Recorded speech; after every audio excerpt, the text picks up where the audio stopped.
नमस्कार, एक बार फिर आज के इस टेलीकॉन्फ्रेंसिंग कार्यक्रम में आपका स्वागत है। हम उम्मीद करते हैं कि यह कार्यक्रम आपको अच्छा लगेगा। रिहैबिलिटेशन काउंसिल ऑफ इंडिया इस चैनल के माध्यम से पिछले कई महीनों से सप्ताह के इसी दिन इसी वक्त विकलांगता से संबंधित विभिन्न विषयों पर आपसे चर्चा करती रही है, जिसका मुख्य उद्देश्य समाज में विकलांगों की समस्याओं के प्रति जागरूकता पैदा करना है। हमारे देश में केंद्र एवं राज्य सरकारों द्वारा विकलांगता से प्रभावित बच्चों व्यक्तियों के शिक्षण प्रशिक्षण हेतु विभिन्न कार्यक्रमों की व्यवस्था की गई है। खास तौर पर इंक्लूसिव एजुकेशन सिस्टम को पूरे देश में केंद्र सरकार की योजनाओं के तहत लागू किया गया है। आवश्यकता इस बात की है कि सरकार द्वारा उपलब्ध कराए गए इन योजनाओं का अधिक से अधिक लाभ उठाया जा सके, जिससे कि विकलांगता से प्रभावित बच्चों को समाज की मुख्य धारा में शामिल किया जा सके। आज के इस टेलीकॉन्फ्रेंसिंग कार्यक्रम में हम इंक्लूसिव एजुकेशन जैसे महत्वपूर्ण विषय पर चर्चा करेंगे। इस विषय पर चर्चा करने के लिए हमारे साथ स्टूडियो में मौजूद हैं मिस्टर जॉर्ज अब्राहम, जो कि बिल्कुल हमारे दाईं तरफ बैठे हैं। मिस्टर जॉर्ज अब्राहम, आपका इस कार्यक्रम में स्वागत है। शुक्रिया। Mr. George Abraham, he is also a co-author of a book on inclusive education. Or right now, he is working as a Chief Executive Officer at SCORE Foundation, New Delhi. Doctor साहब, आपका स्वागत है। हमारे साथ बाईं ओर बैठे हैं miss Sachchu Ramalingam. She is the head vision rehabilitation services, doctor Shroff eye hospital, Daryaganj, New Delhi, and she is also pursuing her PhD in a special education, and she is also the recipient of 2004 award of Helen Keller and 2006 Neelam Ganga award. Madam, आपका भी इस कार्यक्रम में स्वागत है। कार्यक्रम शुरू करने के पहले हम आपको अपना टेलीफोन नंबर्स बता दें। हमारा टेलीफोन नंबर है 011-2953-2844, 2953-2845। फैक्स नंबर है 011-2953-6134। टोल फ्री नंबर है 1600112345।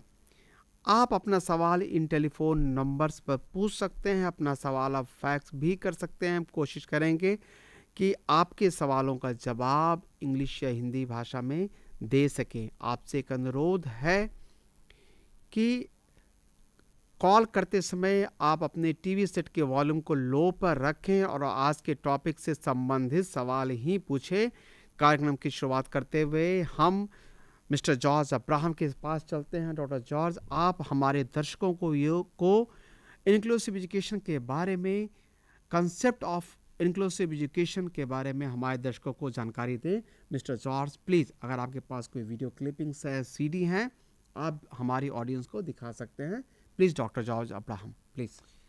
शुक्रिया सुबोध कुमार जी, आपने हमें स्टूडियो में बुलाया और इंक्लूसिव एजुकेशन या समावेशित शिक्षा के बारे में बात करने के लिए आमंत्रित किया। बहुत बहुत शुक्रिया।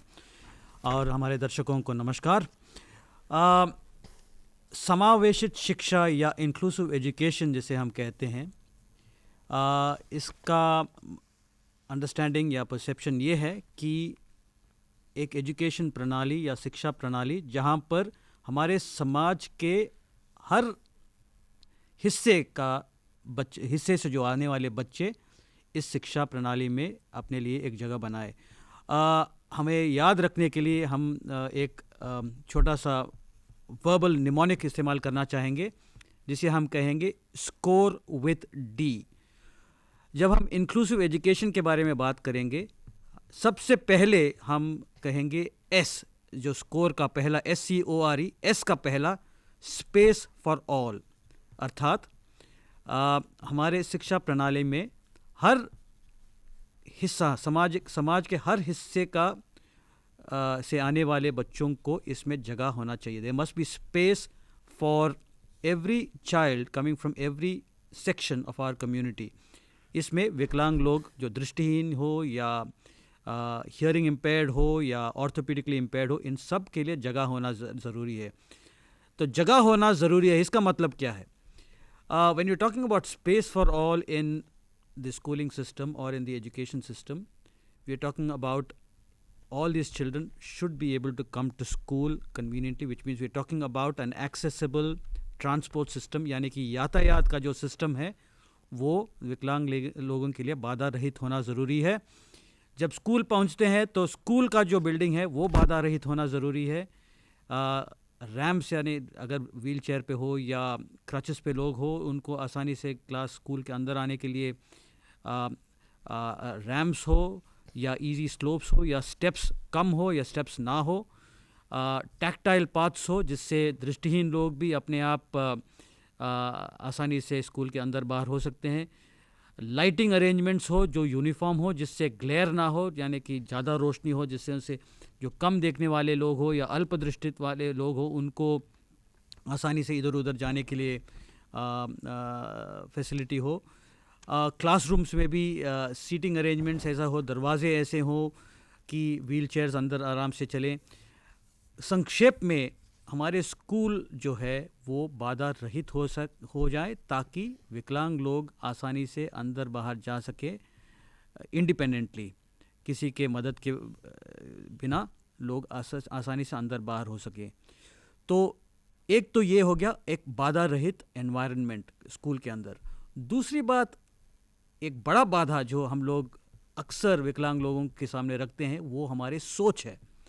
हम सोचते हैं कि विकलांग लोगों को घर पे ही रहना चाहिए, उनको स्कूल आने की कोई ज़रूरत है नहीं है, या उनको किसी स्पेशल स्कूल या किसी ब्लाइंड स्कूल या स्कूल फॉर दी डिसेबल्ड में उनको पढ़ाना चाहिए. एक तो मैं आपसे ये कहना चाहूँगा कि हर समाज के हर बच्चे को हक बनता है कि वो हमारे राष्ट्रीय शिक्षा प्रणाली में उनको जगह हो. So they have a right to be part of our education system, number 1. Number 2, मैं मानता हूँ कि इन बच्चों को पढ़ा लिखाने से ये आगे जाके समाज पे बोझ नहीं होगा, ये समाज में कंट्रीब्यूट कर पाएंगे. इसीलिए हमारा सोच जो नेगेटिव है, जो ऐसे बच्चों को बाहर रखने का जो सोच है, उसको बिल्कुल बदलना चाहिए ताकि हमारा सोच विकलांग बच्चों को पढ़ाने में कोई बाधा नहीं बनाएंगे या नहीं डालेंगे. We won't create obstacles by our negative thinking और our thinking that we prevent disabled children from coming to schools. ये हो गया एस, स्पेस फॉर ऑल. दूसरी बात है सी, कंट्रीब्यूशन बाय ऑल. मेरा मानना ये है कि समाज में रहते हुए हर बच्चे को अपने परिवार में और हमारे समाज में कंट्रीब्यूट करना चाहिए. The society and family must expect children with disability to contribute. इसका मतलब ये है कि उनको घर में माता पिता, मेरा विश्वास है कि कई माता पिता इस कार्यक्रम को देख रहे हैं. मेरा उनसे अनुरोध यही है कि विकलांग हो या आम बच्चा हो, उनको घर में एक स्पेसिफिक रोल होना बहुत ज़रूरी है. घर में एक रिस्पॉन्सिबिलिटी उनको देना बहुत ज़रूरी है ताकि उनको बचपन से ही ये महसूस हो कि वो समाज का एक अटूट अंग है. They need to realise that they have to contribute to society, be it in the family scenario or in the social scenario, they have to contribute, and that should be there as part of their psychology right from day one. So in families we need to make sure that children with disability are given specific roles. Subodh ji, जब time होगा तो आप जरा मुझे बताइएगा. Please आप जारी रखें सर. हाँ, क्योंकि मुझे टाइम पे कोई ये नहीं. आप बताएं सर. तो कंट्रीब्यूट करना बहुत बहुत ज़रूरी है और मेरे ख्याल से इन बच्चों को स्कूल में भी कंट्रीब्यूट करना ज़रूरी है, घर पे भी कंट्रीब्यूट करना ज़रूरी है. तीसरा जो लफ्ज़ है SCORE में ओ के मतलब है अपॉर्चुनिटीज़ फॉर ऑल. स्कूल में पढ़ने के लिए एक तो बात है कि ठीक है हमने बच्चों को एडमिशन दे दिया है, पर इन बच्चों को क्लासरूम में जाके पढ़ने का मौका, क्लास में जो हो रहा है उसमें पार्टिसिपेट करने का मौका, स्कूल में जो एक्टिविटीज़ है उसमें पार्टिसिपेट करने का मौका, which is opportunities to participate in the classroom, opportunities to participate in all activities in the school. इसके लिए मेरे ख्याल से स्कूल को ये ध्यान में रखना है कि जिस प्रकार से लोग पढ़ाएंगे, ये जाहिर है कि आगे जाके सच्चू जी इसके बारे में विस्तार से बताएंगे. तो it's important for the school to realize that children with disability might require special learning material. If it is blind children, they would require material in braille, in speech formats, in today we're using computers in various schools, so maybe in electronic formats, but study material need to be specifically provided for them.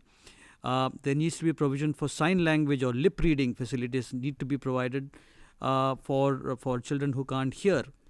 Of course, there need to be proper seating arrangements for children with physical handicaps, so that and mobility space for children with physical handicap. We also need to make sure that the visually impaired people have proper lighting provided. जो totally blind है उनके तो बहरहाल light की उतना ज़रूरत ना पड़े, पर जो पार्शली ब्लाइंड है, जो लो विजन बच्चे हैं, इनको प्रॉपर लाइटिंग के होना ज़रूरी है. अक्सर अगर ग्लेयर हो कमरे में या ज़्यादा लाइट हो कमरे में, तो हो सकता है कि अल्पदृष्टि और पार्शली ब्लाइंड बच्चों को और लो विजन बच्चों को दिक्कत हो. अगर बोर्ड देखने में उनको दिक्कत हो, तो हो सकता है कि उनको बोर्ड के पास बिठा दिया जाए. कहते हैं कि अगर क्रचेस हैं लोगों को या कैलिपर्स हो, तो लोगों कहते हैं कि उनको क्लास के साइड में बिठाया जाए.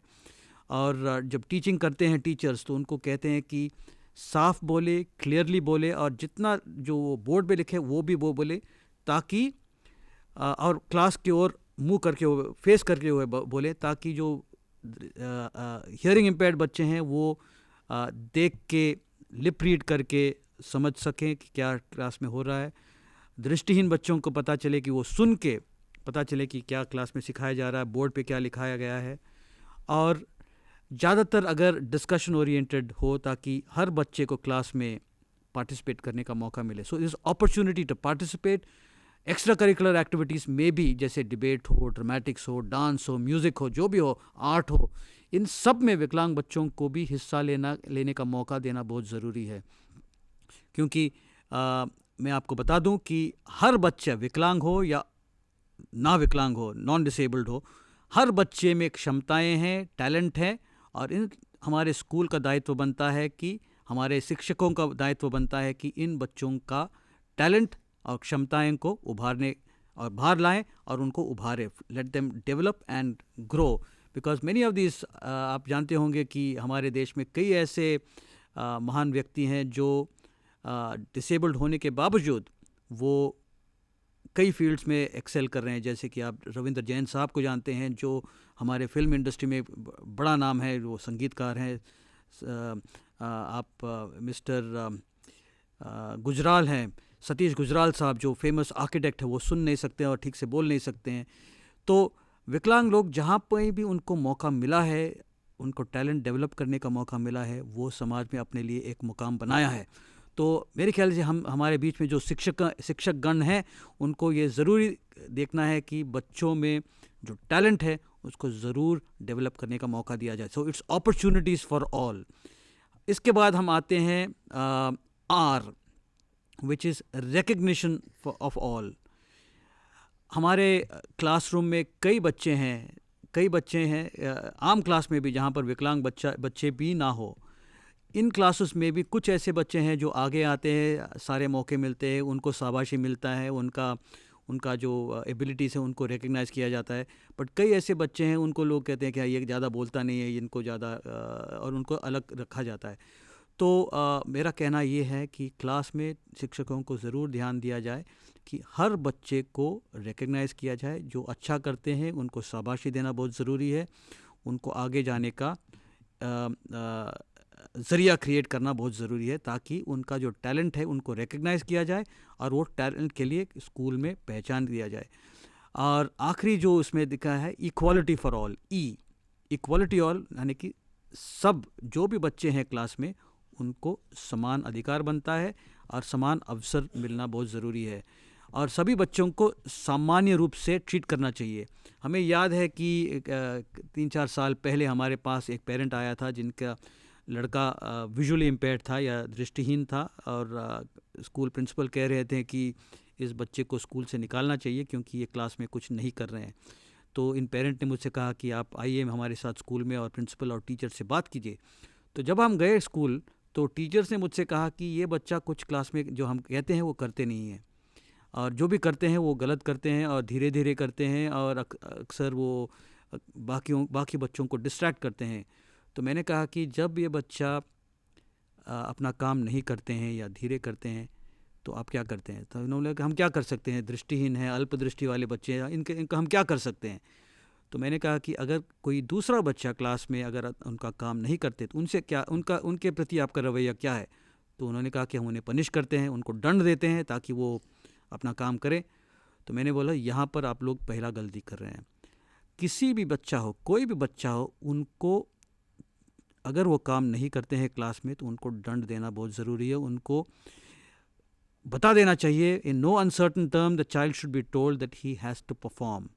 और अगर कोई बच्चा दृष्टिहीन हो, उनका कमी बस यही है कि वो बोर्ड में जो लिखा गया है वो देख नहीं सकते, पर वो बाकी काम कर सकते। उनका दिमाग तो बिल्कुल नॉर्मल है, सुनने का क्षमता बिल्कुल नॉर्मल है, तो he should be expected to perform like any other child. He is accountable to the class, he is accountable to the teacher. If he doesn't do his homework, he should be punished. तो 3 महीने बाद जब हम वापस school मुझे बुलाया गया और सब टीचर्स मुस्कुरा रहे थे। जो टीचर्स पहले ग्रम्बल कर रहे थे और शिकायत कर रहे थे, वो लोग सब स्माइल कर रहे थे। जो हिंदी टीचर जो था, जो सबसे ज़्यादा शिकायत किया, उन्होंने कहा कि आपके जाने के बाद अगले दिन ही परिवर्तन हुआ। जब हमने इन लड़के को कहा कि अपना काम करे तो वो उन्होंने कहा कि हम देख नहीं सकते, हम कर नहीं पाएंगे। तो हमने उनको छोटा सा दंड दिया और तब से वो चाइल्ड का जो एटीट्यूड क्लास में था वो बिल्कुल बदल गया। तो अगर विकलांग बच्चे एक क्लास का हिस्सा बनना है तो उनके प्रति जो रवैया है हमारा, वो भी दूसरे बच्चों के साथ जो रवैया है उसी प्रकार हमें उनको भी ट्रीट करना ज़रूरी है। The child needs to feel that he is a part of the class, otherwise he will not feel the responsibility or the accountability to perform in the class. तो हमारा कहना ये है कि सभी बच्चों को they need to be treated equally and expectations from them should be equal. Yes, we need to recognize that certain children have certain limitations and only the things that a blind child cannot see what's on the board. So the teacher का कर्तव्य बनता है कि वो students को बताएं कि क्या लिखा गया है या क्या पढ़ाया जा रहा है, ओरली वर्बली बताया जाए और ब्रेल नोट्स वगैरह प्रोवाइड करने का फैसिलिटीज़ प्रोवाइड किया जाए। पर उनका understanding, his ability to speak and communicate is as good as anybody else. He should be expected to perform. And इसी प्रकार जब एग्जामिनेशंस की बात आती है तो एग्जामिनेशन जाहिर है कि ब्लाइंड बच्चा लिख नहीं पाएगा क्योंकि वो आम जैसे हाथ से लिख नहीं पाएगा।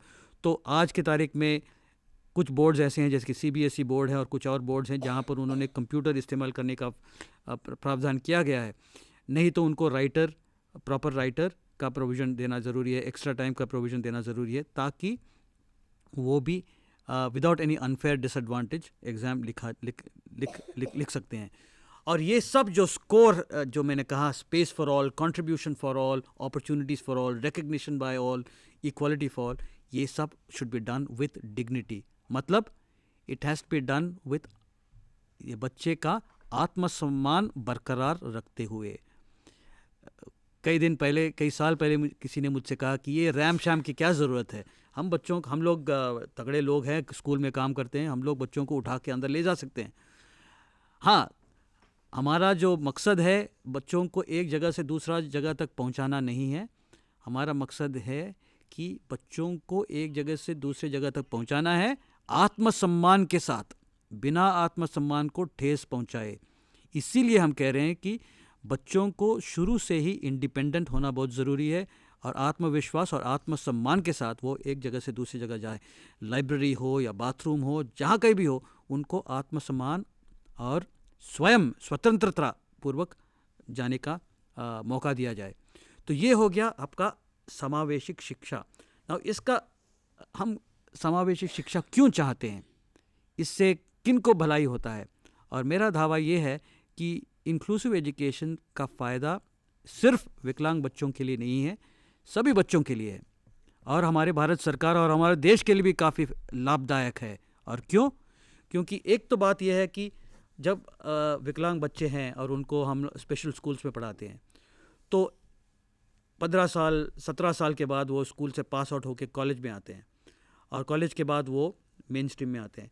तो करीब 21-22 साल के उम्र में हम उम्मीद रखते हैं कि ये बच्चे जो बिल्कुल प्रोटेक्टेड एनवायरनमेंट में 21 साल तक वो रह चुके हैं, अचानक उनको मिस्टर जौहर, हमारे पास अभी एक कॉल है भुवनेश्वर से, इस कॉल जी को हम ले लेते हैं, उसके बाद जी फिर जी चर्चा जारी जी करेंगे। जी जी जी Bhubaneswar, please ask your question. Bhubaneswar, hello आप सर। हमारी आवाज़ सुन रहे हैं तो अपना प्रश्न पूछिए प्लीज़। हाँ हेलो। सर, नमस्ते, नमस्कार सर, एंड गुड नमस्कार। आफ्टरनून। नमस्कार। Actually, sir, my question is regarding the difference between the mainstreaming, inclusive education, and integration. मैंने Can, streaming. can you clarify this one, please? Okay sir, हम आपका My सवाल ले question लेते हैं। regarding the difference between mainstreaming, inclusive education, and integration. Thank What you sir. difference we generally do find? Thank you sir. Okay. Let me take the Thank you, question. sir. Sir, अभी हमारे पास जो सवाल जवाब है, sorry, सवाल जो आया है वो है difference between the integration and inclusive education as well as the this main streaming. इसके बारे में आप बताना चाहेंगे सर? हाँ ज़रूर। Please. या would Sachiv would like to take the question? आप बताएंगे? Okay, why please don't you take the बताइए question, yeah? डिफरेंसेस क्या क्या हैं। बेसिकली मेन स्ट्रीम एजुकेशन और इंक्लूसिव मेन स्ट्रीम एजुकेशन जो है वो तो अब्रॉड की टर्मिनोलॉजी है, मतलब इंडिया से बाहर से वो टर्म आया है। तो comparison between integrated education and inclusive education ये है कि इंटीग्रेटेड एजुकेशन में बच्चे जो है उनके पास एक रिसोर्स रूम होता है और वो रेगुलर स्कूल में ही पढ़ते हैं, पर वहाँ एक रिसोर्स टीचर या आइटिनरेंट टीचर होते हैं जो इनके स्पेशल नीड्स को पूरा टेक केयर करते हैं। और इंक्लूसिव एजुकेशन में ये है कि जो क्लासरूम टीचर है, जो उस बच्चे का टीचर है, मतलब जो रेगुलर साइंस के टीचर है या मैथ्स के टीचर है, जो बाकी सब बच्चों को पढ़ाते हैं, वही इस बच्चे के नीड्स को भी देखेंगे। कुछ स्कूल तो बेसिकली ये है कि वहाँ कोई स्पेशल एजुकेटर या आइटिनरेंट टीचर या रिसोर्स टीचर की मदद ज़रूरत नहीं है इंक्लूसिव एजुकेशन में। जो रेगुलर टीचर्स हैं वो इतने खुद काबिल है कि सारे बच्चे, कोई भी डिसेबिलिटी हो, रेगुलर बच्चे हो, हियरिंग इम्पेयर्ड हो, सब वो हैंडल कर सके। So that is the dream of inclusive education. In other words, please. inclusive education is where the child is part of the main class, and the same teacher who teaches the normal child would also be dealing with the disabled child. Whereas in an integrated system, the child is studying in the mainstream class, but he gets a support of an itinerant teacher or a special teacher. Is that correct? Yes. Right. Thank you sir. जो चर्चा कर रहे थे इसके बारे में, inclusive education के बारे में, आप बहुत सी जानकारी बता रहे थे। खासकर इन्होंने बताया इंक्लूसिव एजुकेशन का कंसेप्ट क्या है, और एक बहुत अच्छे तरीके से खास उन्होंने एक वर्ड दिया, स्कोर विथ डी। खासकर ये score means stand for space for all, contribution by all, opportunity by all, recognition by for all and equality for all. इतनी अच्छी बातें इन्होंने बताई। इंक्लूसन के लिए इन सारी बातों का होना चाहिए, खासकर फैमिली मेम्बर्स का, कम्युनिटी का, पीयर ग्रुप्स का, सिबलिंग का, स्कूल के जो स्कूल सेटिंग का। सर चर्चा जारी करेंगे। सर प्लीज़ इसके बारे में आप बताएं, और भी कुछ इन्फॉर्मेशन आपके पास है तो प्लीज़ आप दर्शकों को बताएं। अक्सर लोग समझते हैं सुबोध जी कि अगर विकलांग बच्चे क्लास में पढ़ते हैं तो अन्य बच्चों का नुकसान होता है, और कई स्कूलों में देखा गया कि पेरेंट्स ऑब्जेक्ट करते हैं। ऐसी धारणा बनी हुई है, ऐसी धारणा है कि बनी हुई है। ये विकलांग बच्चे उनको पीछे खींचते हैं। ये तो एक गलत धारणा है। My belief is that inclusive education actually in a country like India, जहाँ पर इतना डाइवर्सिटी है, विकलांगता ही नहीं है हमारा डाइवर्सिटी, सोशो इकोनॉमिक डाइवर्सिटीज़ हैं, कल्चरल डाइवर्सिटीज़ हैं, अलग अलग विविधता है, रीजनल डाइवर्सिटीज़ हैं। और मेरा मानना ये है, और इंक्लूसिव एजुकेशन जो प्रमोट करते हैं उनके मानना ये है कि हमारे जो क्लास है उन क्लासेस में हमारे देश के विविधता जाहिर होना बहुत ज़रूरी है, ताकि हर बच्चा जो हमारे क्लास में पढ़ते हैं उनको बचपन से ही उनके एजुकेटिव एज में ही भारत का जो खूबसूरत विविधता है, understanding India as a nation of different kinds of people would come through the process of schooling in early childhood right from class 1 to say class 12. बिल्कुल सही कहा। एंड इसमें विकलांग बच्चे भी हैं, तो बच्चों को ये मालूम पड़ता है और ये वो पहचानने लगेंगे और इसको रिकग्नाइज करते लगेंगे कि हमारे समाज में अलग अलग किस्म के लोग हैं और उनकी ज़रूरतें अलग हैं और उनकी काबिलियत भी अलग अलग है, पर सबको हम समाज में जगह देना बहुत ज़रूरी है। इससे क्या होगा, हमारे जो आगे जाके IAS ऑफिसर्स हैं या हमारे जो कॉर्पोरेट एग्जीक्यूटिव्स हैं, इन सब को वो सेंसिटिविटी होगा कि अगर कोई एप्लीकेशन आता है, कोई दृष्टिहीन व्यक्ति किसी कॉर्पोरेट एग्जीक्यूटिव को अप्लाई करता है जॉब के लिए, तो उनको, क्योंकि उन्होंने अपने क्लास में दृष्टिहीन बच्चों के साथ पढ़ा है, उनको ये महसूस करने में कि another call from Bhubaneswar. So why don't we take the call? Okay, we'll take the call. Please ask your question, Bhubaneswar. Bhubaneswar, अपना सवाल पूछें please. Hello. He's coming. Yes hello. हाँ सर। यस सर, एक कैसे संभव है कि अगर एक क्लास में 2 या 3 डिजेबल का बच्चा है, 3 डिजेबल टाइप का बच्चे हैं, तो हम कैसे उसको शिक्षा दे सकेंगे? डिसेबल टाइप मींस एक क्लास different में 2 या disabilities. टाइप का You are asking disabled about the बच्चे different हैं, kind of disability. तो हम कैसे उनको शिक्षा दे सकेंगे एक सब्जेक्ट में? Okay I'll start the answer, Please, and maybe please. Sachu can carry on with the answer. Abhi, when we are talking about inclusive education in India, it is a very new system.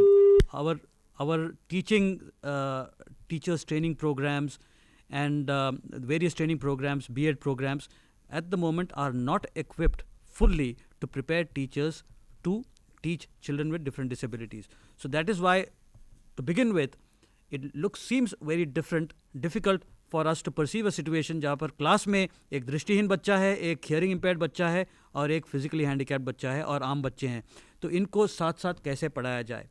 The basic challenge, Sachu would bear me out on this, is that the communication.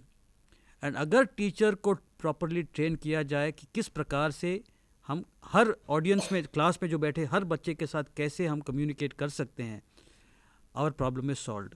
So it is a question of learning how to, first of all realizing that there are different kinds of children in our class, and secondly knowing how to communicate with all of them simultaneously, and for this special training is required. Sachu, would you like to add? आप ये कहना चाह रहे हैं जो special teacher या teacher जो classroom में काम कर रहे हैं जी. उनको अपने सब्जेक्ट एरिया में ग्रूमिंग होना आवश्यक है, जी, तभी वो कर सकते हैं और कम्युनिकेट करना जानना चाहिए जानना चाहिए कि इन तीनों चारों, जैसे उदाहरण के तौर पे अगर वो धीरे धीरे बात करते हैं, deliberately speak clearly and slowly, enunciating each word very clearly, हो सकता है कि जो डेफ चाइल्ड है या हियरिंग इम्पेयर्ड चाइल्ड है, वो लिप्स देख के उनको समझ में आ जाएगा. हो सकता है कि जो धीरे धीरे बोल रहे हैं और साफ साफ बोल रहे हैं, तो जो देख नहीं सकते हैं वो भी समझ जाएंगे, और जो व्हील चेयर में है एंड जो आम बच्चे हैं वो तो वैसे भी समझ जाएंगे उनके लिए. तो मेरे ख्याल से it's a problem, it's an issue of learning to communicate effectively and making sure that every child in the class is reached, and 2, recognizing that there are different kinds of children in the class.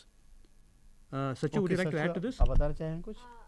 Apart from communication, actually अगर ये regular teachers को हर मान लीजिए 3 disable बच्चे हैं, different categories in one classroom, her category के बच्चे को क्या ज़रूरत होती है, जैसे स्लाइड प्लीज़, जैसे यहाँ एक ये बच्चा दिखा, हाँ ये बच्चा जो है, जैसे मान लीजिए ये तो लो विजन बच्चा है और इस बच्चे को क्या चाहिए, वो नज़दीक से देख के राइट करेगा, लिखेगा. तो एक्सेप्टेंस एटीट्यूड होना चाहिए कि जो बच्चा जैसे करता है वैसे करने दो.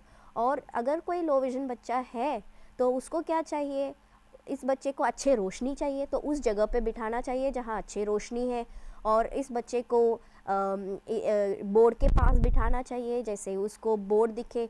तो it is just the knowledge. अगर टीचर्स को अपने टीचर ट्रेनिंग के प्रोग्राम के दौरान ही, एक्चुअली मेरे ख्याल से पहले तो सिर्फ एक सेमेस्टर में एक पेपर भी नहीं होता था, शायद एक चैप्टर होता था कि विकलांग बच्चे भी आपके क्लास में हो सकता है, तो अगर वो है तो आपको कैसे टीचिंग मटेरियल कैसे बनाएंगे.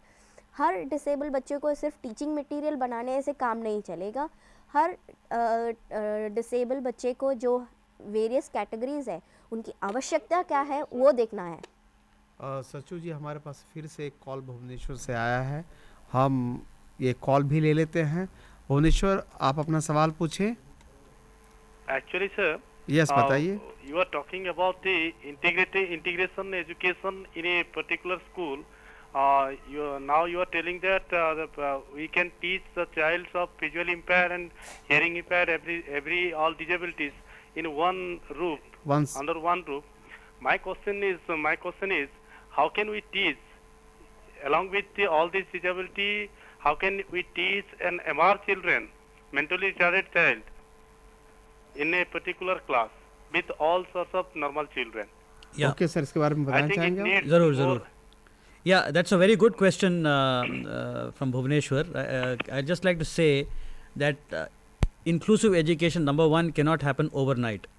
क्योंकि अभी करीब 50-60 सालों से जब हमारा देश इंडिपेंडेंट हुआ है, there is a certain process of education that's happening now. Overnight हम ये नहीं कह सकते हैं कि कल से सभी डिसेबल बच्चों को आम स्कूलों में लाओ.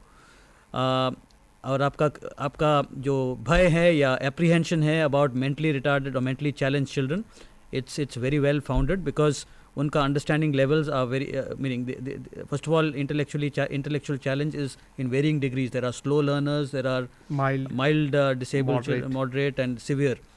Now मेरा मानना ये है कि the integration or inclusion has to happen in phases.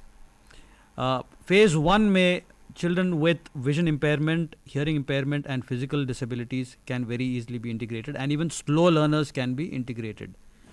But the multiple, एक और कैटेगरी है मल्टीपली हैंडीकैप, जहाँ पर जो देख भी नहीं सकते हैं, से सुन भी नहीं सकते हैं या देख भी नहीं सकते हैं, उनका दिमाग भी like deaf blind, like the deaf blind or CP child. Now for these children the special schools still have a role to play. क्योंकि अचानक, because आज teachers, 90% of the teachers in our country also are not trained to handle disabled children. As Sachu was saying, it's not good enough to do one program in special education and think that you know everything.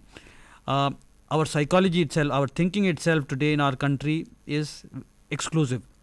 हम लोग अभी भी आम आदमी का reaction है that let's keep this child will not understand. So ये जो inclusion process जो है, it cannot happen overnight. It has to be done in phases. We have to have teachers trained adequately and properly, both in terms of capability of teaching different kinds of children, also in terms of attitude. They have to be prepared, they have to be positively inclined to teach children with vision impairment, hearing impairment, and face up to the challenges, number one. Number two, we also have to make sure that NCERT, SCERT and various other boards provide learning material in the, like for example, blind children require material in Braille. Computer generated material, e-text material is required. Sign language needs to be developed. Lip reading is not good enough. I think sign language needs to be. आज भारतवर्ष में आपको ताजुब होगा कि there is no standard sign language in the country. अलग अलग हिस्सों में अलग अलग टाइप का sign language है, तो that needs to be standardized. उसी तरफ वैसे physically handicapped children को तो उतना मौका नहीं. Their problem is mainly in terms of access. School में आना और जाना और क्लास के अंदर आना और बाहर जाना, that's their main problem. Mentally challenged children जो severely mentally challenged, उनको तो शुरुआत में मेरे ख्याल से स्पेशल स्कूल्स में ही रखना ज़रूरी है, क्योंकि उनका challenge intellectual it's a different kind of a challenge which I think we need to address separately, and I think they should not be included in the first class, in the first phase. That's my actually just to add, जो mental retarded बच्चे हैं, usually the mild and the moderate categories of MR children are like thought of to be coming into the inclusive system in the first, I mean initially. जो severe or profound mental retardation के बच्चे हैं, again as you mentioned, they would still be a part of a special school or an associated special program where they would still be getting whatever required methods of teaching would be. तो अगर ये MR बच्चा class में है तो उस बच्चे को क्या चाहिए? रिपीटिशन चाहिए और बार बार एक ही चीज़ को दोहराने की ज़रूरत है, स्मॉल सेंटेंसेस में बोलने की ज़रूरत है. छोटे छोटे सेंटेंसेस बोलने से उस बच्चे को ईजीली अंडरस्टैंड कर पाएंगे.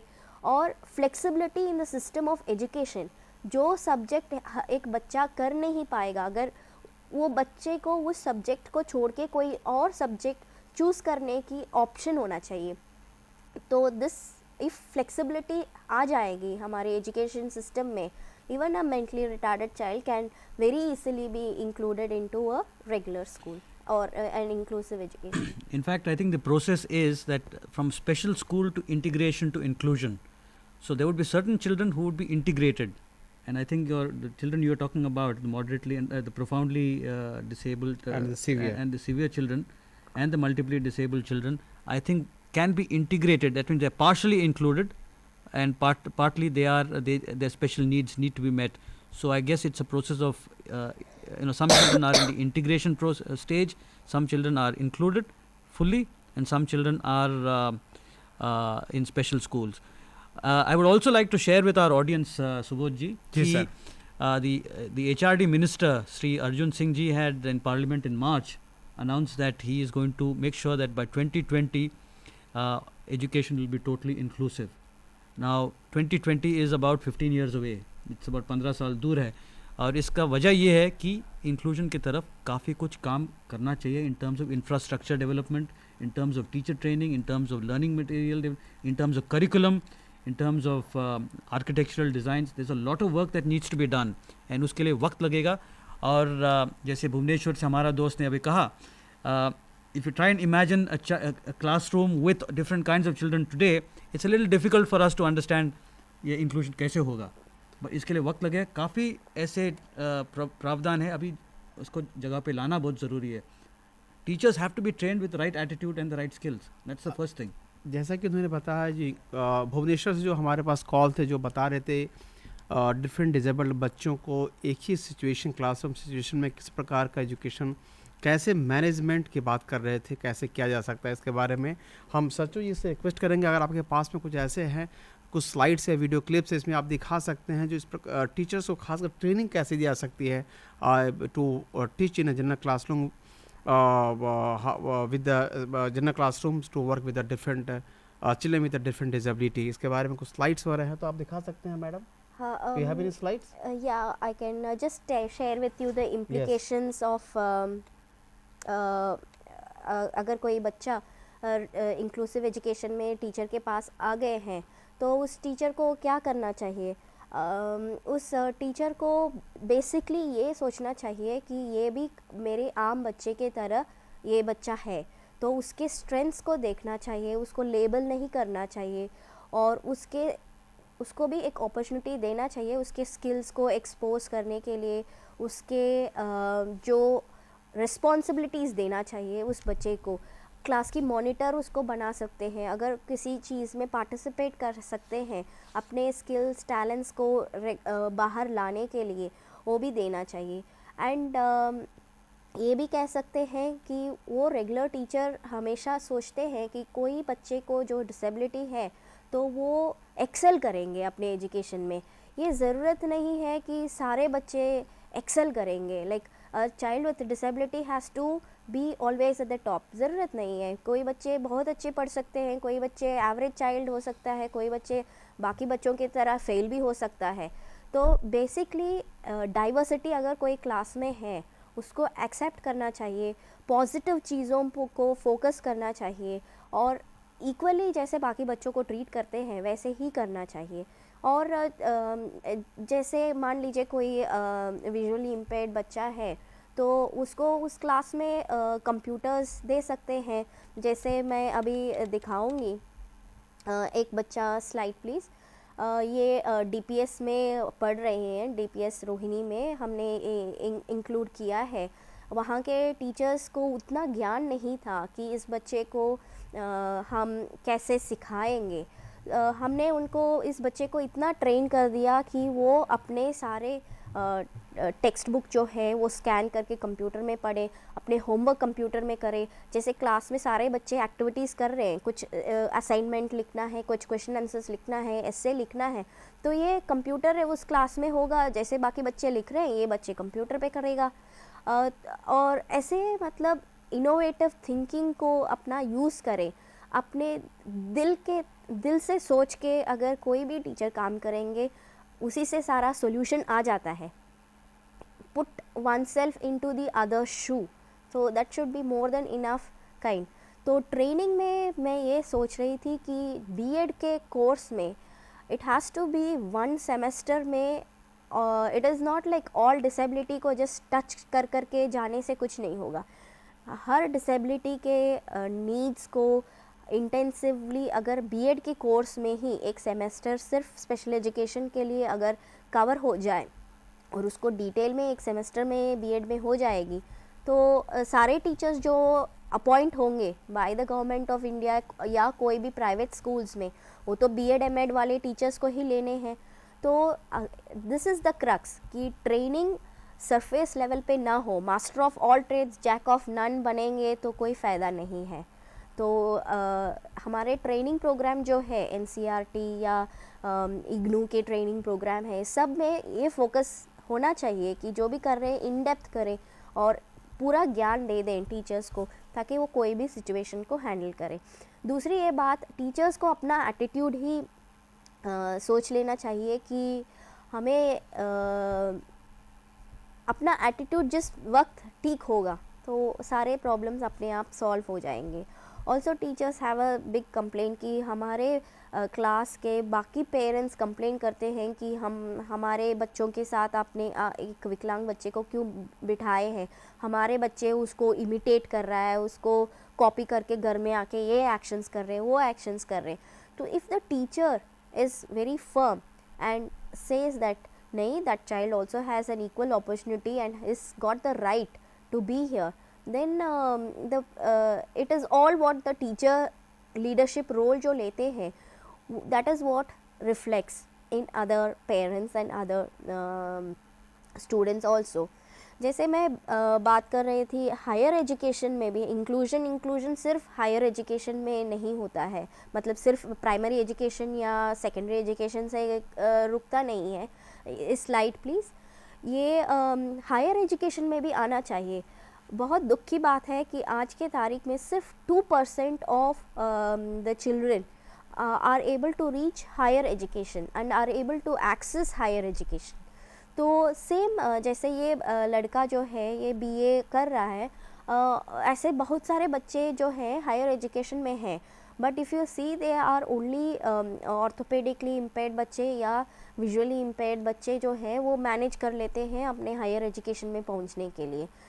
At the university level, access to the library, access to e-text form of the library books, और उस इंफ्रास्ट्रक्चर को ही हमें इतना अच्छे से इंफ्रास्ट्रक्चर देना चाहिए कि कोई भी टाइप के विकलांग बच्चे हो वो उस हायर एजुकेशन में पहुंच पाए।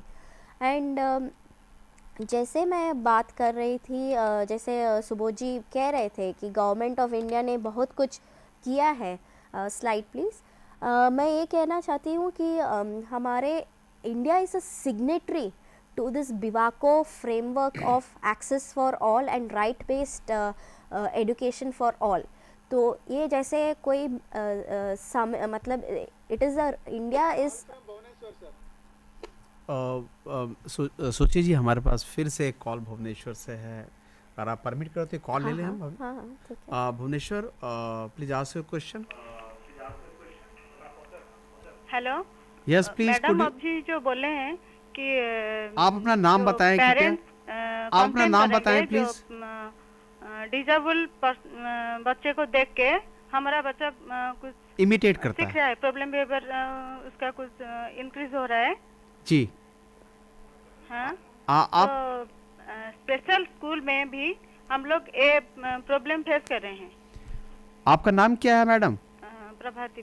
प्रभाती जी, जैसा कि सुचि जी आप बता रहे थे, जो इमिटेशन के बाद जो बच्चे करते हैं, डिजेबल बच्चों को देखने के बाद जो सामान बच्चे करते हैं, और रोल ऑफ, जैसा कि उन्होंने बताया, रोल ऑफ द टीचर्स क्या लीडरशिप क्वालिटी के बारे में बताया है, ये बताने के लिए आप इनके बारे में फिर से बता सकेंगे? हमारी जो miss Prabhati she was online जानना चाहती हैं, जो इमिटेशन करने पर क्या टीचर को करना चाहिए, इनके बारे में कुछ फिर से आप बता दें प्लीज़। हाँ जी, एक्चुअली ये प्रॉब्लम, स्लाइड प्लीज़, अगर हम इस स्लाइड प्लीज़, हाँ, इस बच्चे के साथ हमें बहुत प्रॉब्लम हुआ जब मैं बहुत कोशिश कर रही थी इस बच्चे को इंक्लूसिव एजुकेशन में लेके आने के लिए। तो ये बहुत सिंपल सा quotation principles of various schools और टीचर्स दे देते हैं कि बच्चे को बाकी बच्चे कोई ना कोई उनको लेम रीज़न होना चाहिए। तो ये प्रैक्टिकल प्रॉब्लम्स जो है जो हम लोग फेस करते हैं जब हमें कोई बच्चे को इंक्लूड करना है। बट स्कूल से स्कूल की मतलब फ़र्क होती है। If you go to the government schools कहते हैं कि उनके लिए स्पेशल स्कूल्स है, वहाँ बच्चे को डालो। अगर चेन्नई मैम कॉल ले लें। हाँ हाँ हमारे पास कॉल है, please Chennai please ask your question. Hello Plastic Society of Tamil Nadu. Please. Yeah, we have two questions. Yes If teachers in the class, regular schools, okay they take the portions very slowly, okay how would be the understanding of the other children, okay and whether would the teachers be able to complete the syllabus in time, okay because they have to cater to different children with different types of disabilities. Okay And question number two, okay you have been speaking about that special schools are the ones for children who are severely disabled. Okay But in rural areas, there are no special schools. What Okay. can be done for these children? Okay thank you Thank thank you sir. जो सवाल हमारे पास दो थे, specialist society of Tamil Nadu Chennai से call था। वो पूछ रहे थे, हमारे ख्याल सवाल आपने सुना होगा। रेगुलर क्लासरूम में स्कूल में पर्सन विद डिसेबिलिटी के पास 7 बच्चे हो और डिसेबल बच्चे एक साथ क्लासरूम में हो, तो फिर किस प्रकार के सिलेबस को कैसे कवर किया जाए, इसके बारे में जानना चाहते हैं। आप बताएंगे सर आप? ज़रूर प्लीज़। एक्चुअली 2-3 जैसे सचू जी भी बात कर रहे थे, 2-3 दिमाग में आया था। एक तो ये कि जो सिलेबस आज के तारीख में जो आम बच्चा सीखता है, आम बच्चों के लिए भी ये बहुत ज़्यादा है। मेरे ख्याल से when you looking at inclusive education और universal education, we are looking at a syllabus. I think the government of India, and the HRD ministry, when they are looking at talking about inclusive education and getting education for all, I think they need to take a look at the content in the syllabus. I think the curriculum, perhaps even the normal child is overburdened. So I think the focus should be child-centered, because everybody talks about child-centered education, but today it is curriculum-centered education. So I think the first issue is that I think NCERT and the government of India need to look at the syllabus and the curriculum, what is to be taught in the school, number one. Number two, I would like to take off from where Sachu had left off with the lady from Bhubaneswar also. It is the right of every child to be part of a mainstream school, in a mainstream society. हक बनता है हर बच्चे का। और मेरे ख्याल से सभी लोगों को, जो जब मैं एज अ दृष्टिहीन व्यक्ति, if it is a right of mine to be part of society, other people in society also need to recognize that I have a right. That means जो parents, बाकी जो parents हैं उनको, अगर वो उनके पास जानकारी नहीं है, तो टीचर का कर्तव्य बनता है कि वो उन पेरेंट्स को बताएं कि जैसे आपके बच्चे इस स्कूल में पढ़ रहा है, इसी प्रकार विकलांग बच्चा भी इस क्लास में, किसी का बच्चा है, किसी का बेटा है, किसी का बेटी है, उनका भी हक बनता है इस क्लास में पढ़ने के लिए. And if the curriculum has to be cannot be covered in the regular required time, then I think the curriculum needs to be revived, because the main objective is educating the children, educating every child. Curriculum is secondary. Sir एक सवाल हमारे पास और भोपाल से आ रहा है इसके बारे में. Bhopal please ask your question. आपकी सभी लोगों को नववर्ष शुभकामना. आपको भी नववर्ष की शुभकामनाएं. एग्जामिनेशन में एमआर बच्चे के लिए कुछ कंसेशन है क्या? आप अपना सवाल फिर से रिपीट करेंगे प्लीज. एमआर बच्चे को कोई कंसेशन है क्या? एग्जामिनेशन में जी एमआर बच्चे के लिए कुछ टाइम का कंसेशन है क्या, और स्कोर में कुछ कंसेशन मार्क में? किस प्रकार के एग्जामिनेशन में पूछना चाह रहे हैं आप? लाइक सेकेंडरी में, या क्या कहना चाह रहे हैं आप? हेलो, अपना सवाल सही पूछे. क्या पूछना चाह रहे हैं आप? कौन सा examination? Hello, now we are planning about inclusive education for the mentally handicapped also. Okay. So when they are being educated, definitely they will be evaluated, isn't it? When they are evaluated, will you give any consideration for them in the writing of examination, like for example giving more time or giving them a scribe, as it is being present for the neurologically impaired and for the visually handicapped. So in inclusive education for the mentally handicapped, you should give some considerations, isn't Okay, it, thank you, for ma'am. कुछ बताना evaluation? चाहेंगे Are इसके you बारे में planning आप? any Yeah. of that sort? Please yes. Or is there any policy planning for that? Okay okay sir, आप कुछ Thank बताना you. चाहेंगे ज़रूर इसके ज़रूर बारे में? हाँ प्लीज. ये see the intellectually challenged when they are being included, as I said in the beginning itself, that inclusion is an evolutionary process and everything may not be in place right away. Now there are certain kinds of disabilities who have been given extra time. For example, blind children, and as you very correctly said, neurologically disabled children, they have been given extra time, half an hour to 45 minutes extra time. Some disabled children have scribes. Now I think it is up to the constituents, various constituents. Now, if the mentally retarded children are studying in a school, and we feel that they cannot write, they need to have oral examinations. I think it is up to us. It is our country. It is up to us to raise these issues and get education policy to be changed to actually accommodate the limitations that our children might have.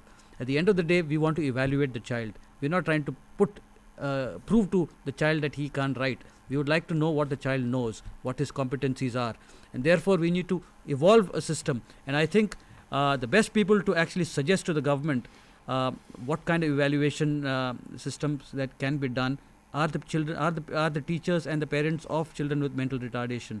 I'm not very sure whether the education school like CBSE and ICSE and others have actually encountered situations where MR children are studying. Is that correct?